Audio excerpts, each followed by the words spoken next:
Samantala, 8 luxury vehicle ng pamilya Diskaya posibleng smuggled ayon sa Bureau of Customs.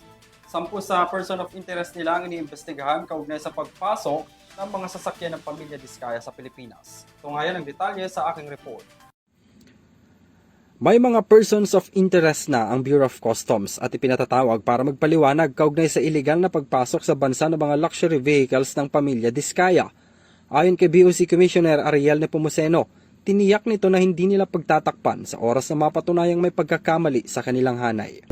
Of course, formal po yan. We will issue show cause orders for them to explain what happened and then start of investigation yan. Sa record kasi ng BOC, sa 30 sasakyan ng mga Diskaya, may 3 batch ang mga ito bago tuluyang makapasok ng Pilipinas kung saan dumaan sa iba't ibang pantalan. Ang 8 luxury car na posible raw smuggled sa unang batch na pag-aari ng pamilya ay 8 import entry o walang import entry at wala ring certificate of payment, bagay na inilarawan ni Nepomuceno bilang red flag. Habang ang 7 sasakyan naman sa pangalawang batch, bagamat may import document, wala namang certificate for payment.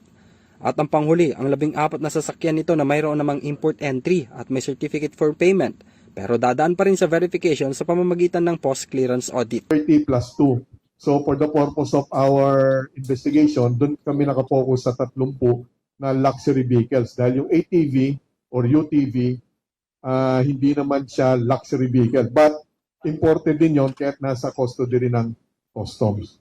Ipinakita rin ng BOC sa media ang listahan ng mga sasakyan ng pamilya na nasa kustodiya nila.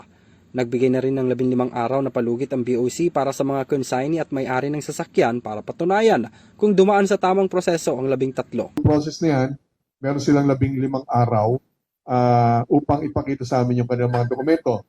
So, ilagay na natin end of the month, yung halos lahat tapos na yung pagkakataon nila na magpakita ng dokumento at tamang pinagbayaran.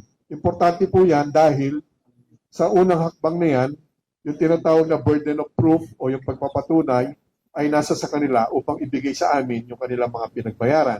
Samantala, bagamat hawak na raw ng ahensyang 30 sasakyan, sinisilip pa raw nila ang karagdagang 10 na pagmamay-ari rin umano ng mga Diskaya base sa mga lumalabas sa social media na kinukumpirma rin ng pamilya. Sila mismo nagsabi na 40. So kami, hindi pa naman kami titigil. Subalit kahit pa paano nakakahinga na kami dahil nakuha na natin yung 30 na luxury vehicles.